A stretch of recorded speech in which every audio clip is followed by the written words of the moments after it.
Following the Allied victory at the end of World War I, a consensus was reached that the world should seek to avoid such a destructive conflict in the future.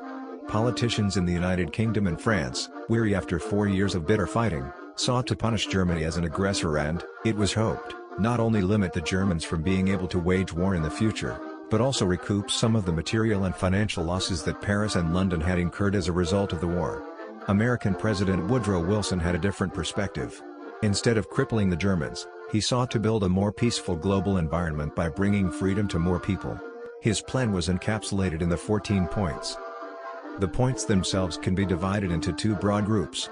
The first of these make up the majority of the points and apply to specific geographic and political situations throughout Europe and the world.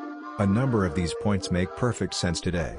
For example, Italy's borders should be based on ethnic and linguistic realities, Turkey, Poland, and Serbia should exist, and the territories of the old Ottoman and Austro-Hungarian empires should be allowed to govern themselves according to the will of the people. Germany would not escape unscathed. France would get the territories that were, according to the Allies, wrongly taken after the Franco-Prussian War. The rest of the points apply to broad policies to be adopted on a global level. Some of these are idealistic. Diplomacy should be a public process, for example. Others, such as a guarantee of freedom of navigation on the world's oceans, are much more pragmatic.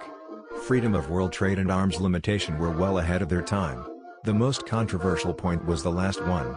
Wilson called for the establishment of the League of Nations, a global body that would seek to settle disputes through diplomacy rather than war.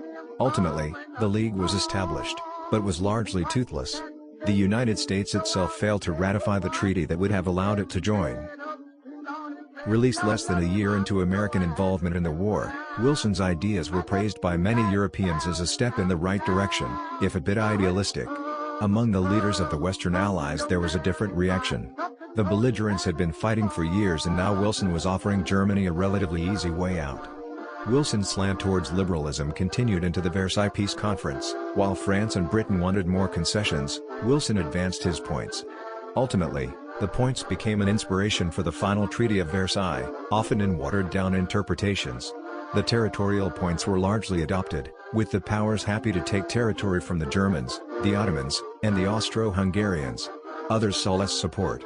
The Western powers were hesitant to release their own colonies, using the language of the points and the newly formed League of Nations to justify a system of mandates that were similar in many ways to colonies. The League itself was established, but largely lacked the ability to enforce its own rulings. Germans obviously embraced the terms of the treaty once it became apparent that they had lost the war, and the Western reluctance to honor the terms offered by Wilson became the source of considerable consternation and fueled hatred towards the West. It was not until well after the Second World War that many Germans would learn that it was a cause of considerable division between the United States and its allies.